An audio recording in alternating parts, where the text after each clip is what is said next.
देवराजसेव्यमान पावनाद्रिपङ्कजं ज्ञानयज्ञसूत्रमिन्दुशेखरं कृपाकरं नारदादियोगिवृन्दवन्दितं दिगम्बरं काशिकापुराधिनाथ कालभैरवं भजे।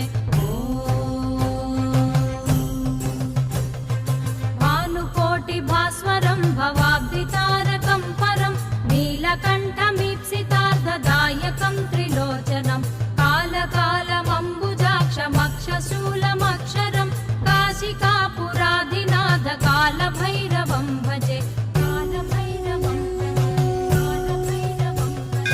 शूलटङ्कपाशदण्डपाणिमादिकारणं श्यामकायमादिदेवमक्षरं निरामयं भीमविक्रमं प्रभुं विचित्रताण्डवप्रियं काशिकापुराधिनाथ कालभैरवम्।